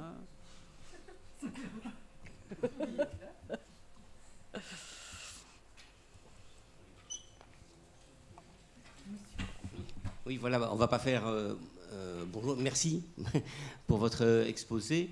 Je voudrais peut-être faire deux ou trois petites remarques. Donc, je vais embrayer sur le français facile, là, simplement, pour signaler, parce que, enfin, vous le savez certainement, mais peut-être pas tout le monde dans la salle, que ce sont évidemment des collections destinées aux étrangers, en fait. Hein, et que, généralement, quand il y a des notes de bas de page comme ça, c'est pour éviter à l'étudiant de devoir interrompre sa lecture en devant consulter un dictionnaire. Et donc, on met des notes de bas de page qui, effectivement, peuvent provoquer un certain étonnement, un certain sourire pour des lecteurs francophones, mais qui sont parfois peut-être utiles, parce que réécrites avec un français, avec les 500 ou 600 mots supposés incontournables du français. Bon, voilà, je ferme un petit peu cette parenthèse, mais j'ai quand même deux petites questions. La première, ça concerne donc la question des classiques. Est-ce que vous pensez qu'un texte, on découvrirait aujourd'hui un texte du XVIIe siècle, voilà, un nouveau texte écrit au XVIIe siècle de fiction, je dirais, est-ce qu'il serait illisible? Et par qui serait-il lisible, en tout cas, s'il n'avait fait donc l'objet d'aucune adaptation entre un poète oublié du XVIIe, etc. Qui pourrait le lire? Et alors aussi, la deuxième interrogation, alors vous avez parlé d'énormément de choses, hein, je comprends bien que ces grands balisages historiques, ça va parfois très vite, mais vous avez insisté sur le rôle de l'école, mais le rôle de l'école dans une société, je dirais de l'Ancien Régime, où il y a peut-être 5% de la population qui allait au collège et encore, et l'école d'aujourd'hui, c'est quand même radicalement différent. Il y a aussi le droit d'auteur qui apparaît au 19e et qui modifie, je crois, pas mal les choses. Donc il y a peut-être d'autres paramètres aussi, je pense, parfois à prendre en compte. parce que beaucoup de textes qui sont vachement, je peux dire, réécrits, sont aussi des textes dont l'origine est quelque part incertaine. Vous avez la Bible, mais vous avez aussi tous les textes, soit Tacite, Virgile, etc. On n'a même pas d'édition de départ. Tandis que ça se joue quand même différemment avec des auteurs dont on a un texte dont on peut plus ou moins dire qu'en tout cas c'était celui-là le premier publié, quoi. Voilà, tu peux mettre 2 petites questions. Merci. Oui, ce ne sont pas des petites questions. Enfin, la première, si. Alors, effectivement, la première, les textes en français facile, ils sont à la fois adressés, en effet, aux apprenants qui viennent de langues étrangères, mais pas seulement. En fait, il y a toute une pédagogie de l'enseignement du français en France, dans les écoles et en dehors des écoles, dans les années 60, autour de cette idée de français facile. Donc, c'est pas simplement, c'est les deux. Hein. Je l'ai vérifié à propos de cette édition. Il y a vraiment toute une pédagogie dont ce Pierre de Beaumont était un des promoteurs, manifestement. Alors, l'autre question, c'est une question énorme et très intéressante.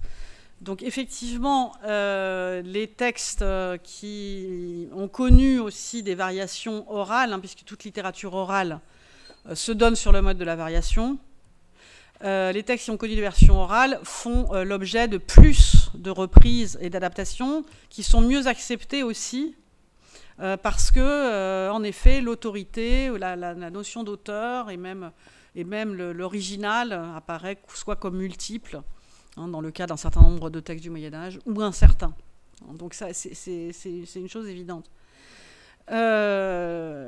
Donc, il me semble qu'il y a 2 éléments, donc le droit d'auteur, mais surtout aussi la promotion de la figure de l'auteur, qui se fait sur plusieurs siècles, mais qui s'affirme de manière extrêmement forte à la fin du XVIIIe et au début du XIXe siècle. Hein.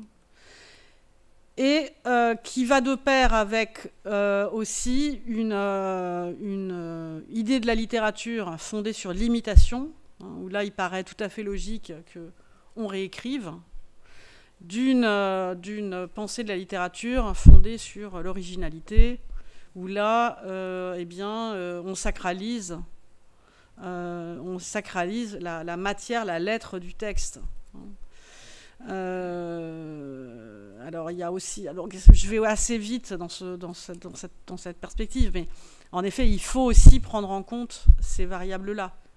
Mais néanmoins, même si on n'a pas le temps de les prendre en compte de manière soigneuse, on voit que malgré tout, le classique, même lorsqu'il apparaît dans un temps à la fois démocratique d'un côté, mais esthétique de l'autre, c'est-à-dire valorisant la figure de l'auteur, et l'originalité de l'original, eh bien, il y a quand même le même fonctionnement. C'est-à-dire que les œuvres classiques, c'est des œuvres qui, parce que elles appartiennent à tout le monde d'une certaine façon, donc ça va avec aussi cette question démocratique, mais sont constamment reprises.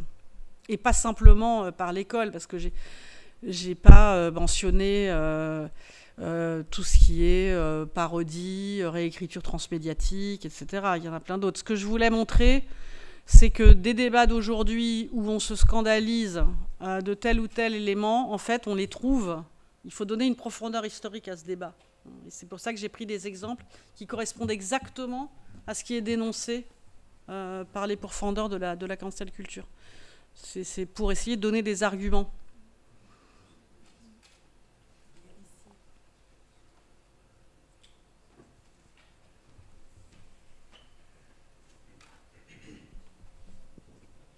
Merci. Et il y a un certain humour aussi à la présentation qui est de dire finalement aux gens qui se prendraient pour les représentants du classicisme, est-ce que les classiques vous ont mérité comme représentants finalement? Donc tous les pourfendeurs des cancel culture et autres. Et donc on sent que il y a une vraie défense aussi chez vous du classique ou des classiques. C'est un point que je trouve intéressant parce qu'en effet, par ailleurs, d'autres classiques sont devenus des classiques dans des mouvements plus minoritaires. Les classiques des mouvements minoritaires. Le cas de Toni Morrison, avant d'être présenté comme un classique puis retiré, etc., bon, étaient déjà des classiques pour une série de mouvements. Donc ça, je me dis qu'il y a peut-être aussi à réfléchir si oui ou non il y a des parallélismes selon les types de positions dans les rapports de force, hein, en position d'être opprimé ou pas, hein, par rapport à ces changements, à ces réappropriations des classiques. Donc ça, je me demandais du coup, je vous fais le cheminement, hein, comme ça on est, voilà.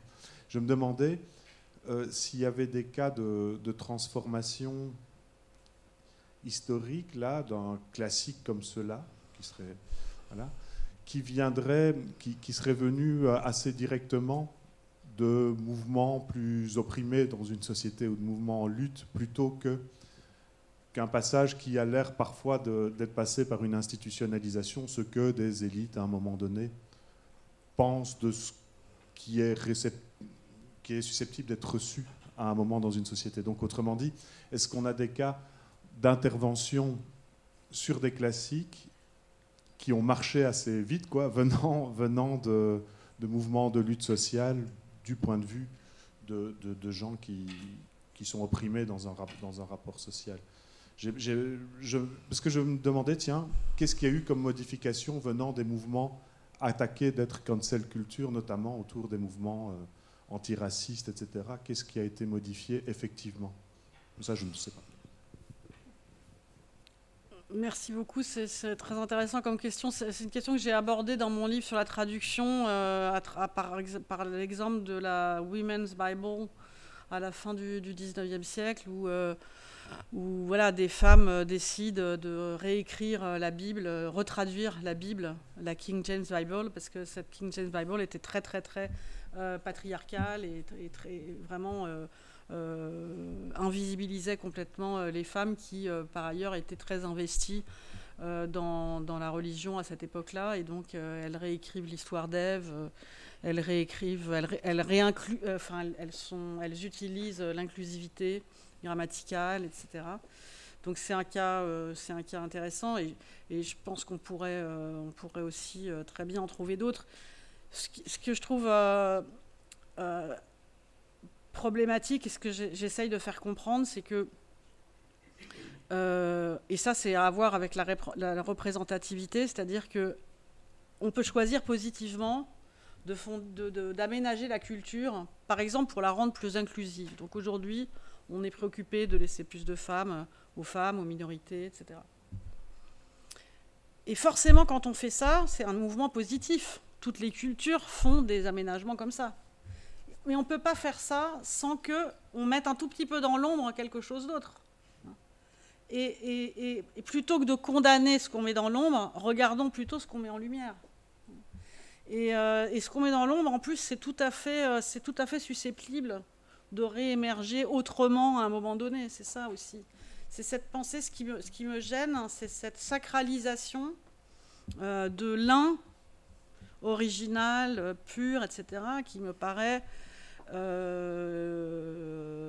voilà, être quand même une croyance émanant d'une domination culturelle. Et donc je le dis.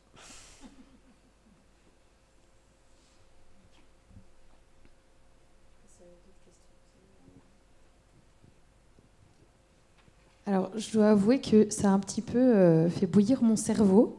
Votre tableau autographe, allographe, passif, actif, parce que je fais de l'improvisation théâtrale et j'arrivais pas du tout à mettre cet art quelque part dans le tableau, puisque par essence, c'est plutôt autographe, ça ne se produit qu'une fois, on ne peut pas le recopier, on ne peut pas le refaire.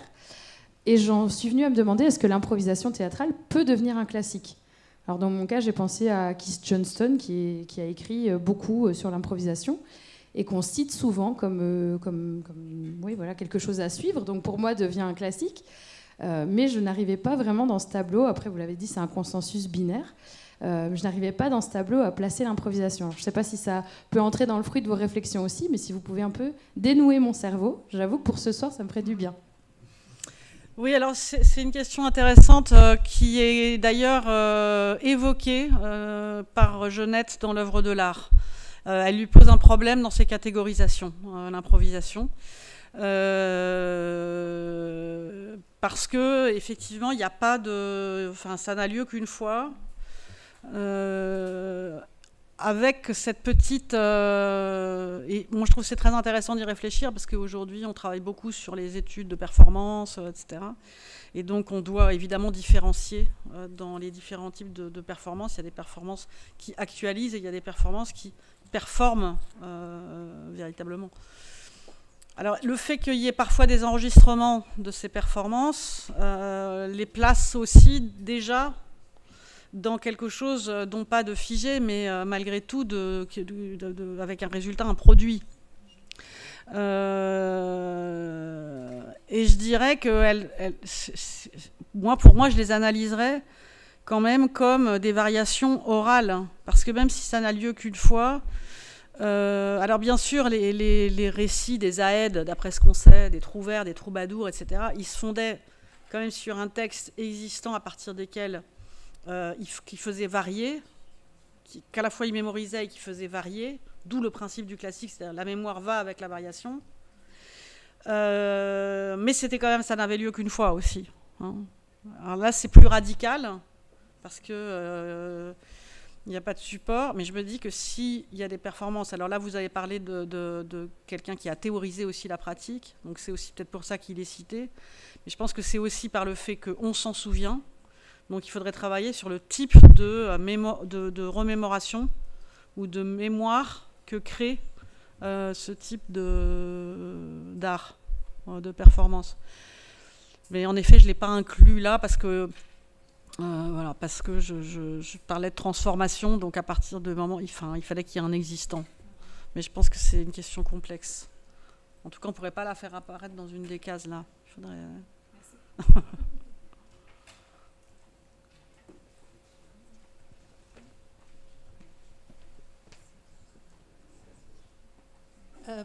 Mais s'il n'y a plus de questions... Si, il y en a une. Ah, il y en a une là.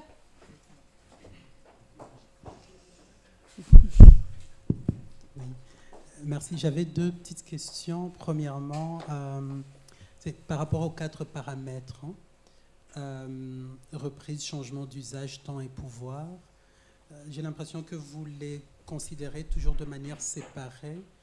Et je me demande si vous avez fait parfois des croisements, particulièrement par rapport à la question de pouvoir, que je trouve qui se retrouve un peu partout, pouvoir vraiment au sens large, hein, à la fois comme imposition ou des processus de subjectivation. La deuxième question, c'est par rapport à la positionnalité dans le débat entre la révision de l'œuvre et des questions comme des subversions, des fabulations.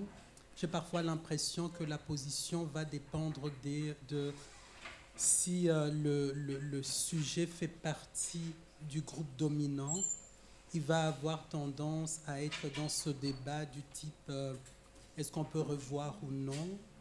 Et lorsqu'on est du côté plutôt dominé, c'est vraiment jusqu'à des propositions de brûler l'œuvre finalement. Pas parce que simplement on n'est pas d'accord, mais parce qu'on vit quotidiennement dans sa chair, dans le quotidien, les effets, par exemple, racistes, etc., de ces œuvres-là. Je ne sais pas si vous avez travaillé là-dessus. Et peut-être la dernière chose par rapport à cette question, cette histoire du français facile, parce que ça me concerne particulièrement. On a ce journal en français facile à RFI, oui.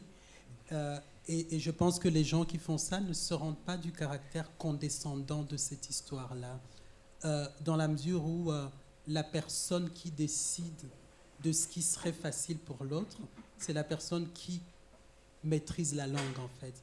Et finalement, ce qu'il propose comme français facile, c'est souvent soit insultant, soit juste ridicule. Ce qui pose encore la question du pouvoir et de la manière dont, surtout particulièrement par rapport à la langue française, parce que les Français pensent que le français c'est leur langue, alors que le pays qui parle le plus français au monde, c'est le Congo aujourd'hui. Voilà, il y a ces grands problèmes aussi qui demeurent dans cette histoire-là. Merci.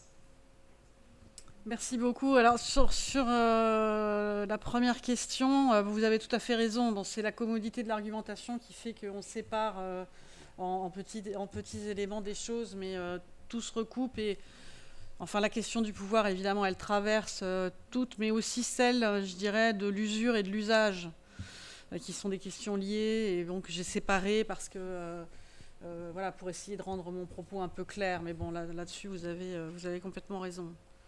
Alors, la deuxième question,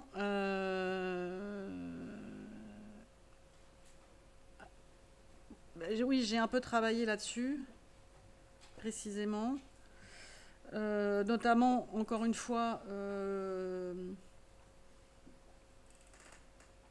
avec la traduction, donc j'en reparlerai jeudi sur la question de l'éthique.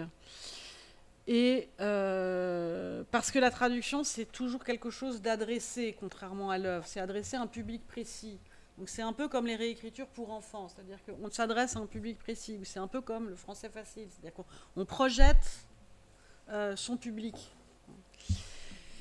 Et donc, on peut tout à fait faire tout un travail d'inclusivité avec la traduction. Il n'y a aucune raison de ne pas le faire. Et j'ai du mal à comprendre les réactions hostiles à ça. Et c'est pour ça que j'ai fait une analyse du caractère encore plus raciste des traductions de Mark Twain, pour défendre l'idée que, puisqu'il y a des traductions racistes, on peut aussi faire des traductions non racistes. Mais ça passe très mal, si vous voulez. Quand j'énonce ça, j'ai toujours des réactions extrêmement négatives.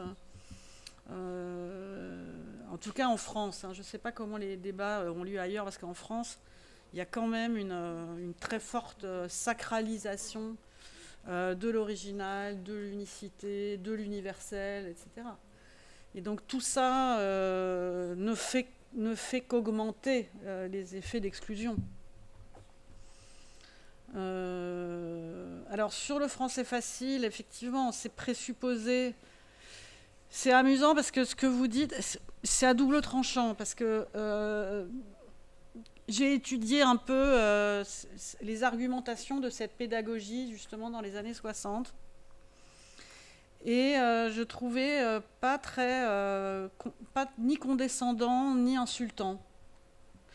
Il y avait une volonté d'ouverture, aussi de déhiérarchisation, c'est-à-dire...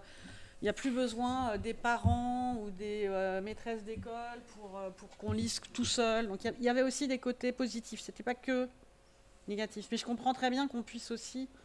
il y a une présupposition que le français serait... Enfin voilà, c'est ça qui m'a gênée aussi dans cette note sur Barbe et Planche.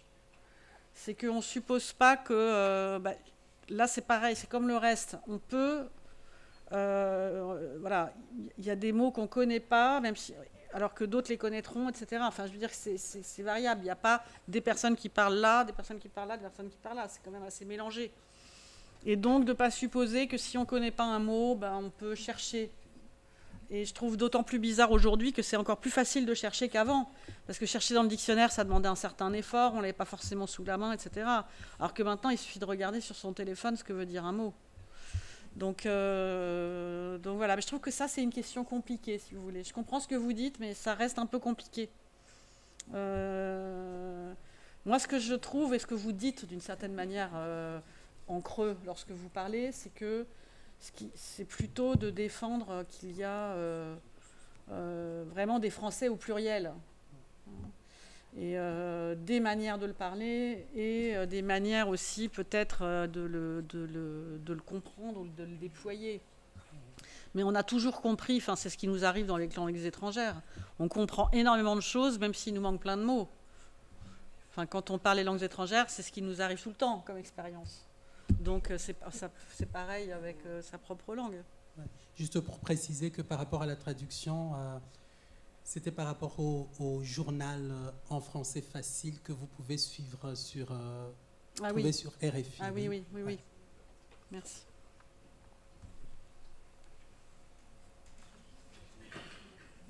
Tu veux que je mette la... Voilà, s'il n'y a pas d'autres questions, moi je voudrais juste faire un dernier, c'est même plus une question, c'est juste un petit commentaire, parce que par rapport à la question de pourquoi il y a cette agressivité, que je ne comprenais pas avant non plus, maintenant, non, c'est pas vrai, je la comprenais parce que moi-même je pouvais avoir un petit sentiment un peu réactionnaire en moi, là, que j'avoue, en me disant, oula, mais changer les œuvres du passé, c'est quand même en fausse l'histoire. Je pense que ça produit beaucoup de réactions, mais presque intuitives comme ça.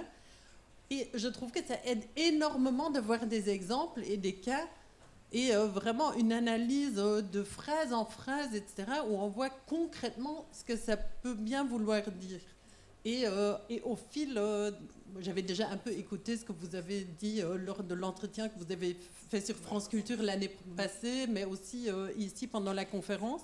Je trouve que dès qu'on voit ce que ça fait concrètement et tout ce que ça peut être, et aussi mais votre argument très convaincant qui est que les classiques sont presque des classiques parce qu'ils ont tout le temps été réécrits, on se dit, mais en fait, je peux me détendre par rapport à cette histoire, et je trouve que c'est extrêmement agréable. Oui, c'était le but en fait. Donc je voudrais encore énormément remercier Tiffaine Somoyau pour cette soirée, et avant de vous laisser et vous inviter au drink, encore très brièvement vous rappeler que il y a aussi les autres séances. Je vais pas vous lire maintenant tous les titres et les dates. On laisse ça pour que vous pouvez tranquillement noter, et vous le trouvez évidemment aussi sur le site de l'UMONS. Et pour ceux et celles qui n'en ont pas, il y a même encore des dépliants ici que vous pouvez venir prendre. Et voilà, je vous invite de revenir ces prochains jours dès que vous avez le temps. Voilà, merci beaucoup, et il y a un drink, je pense, là quelque part devant la porte. Bonne soirée.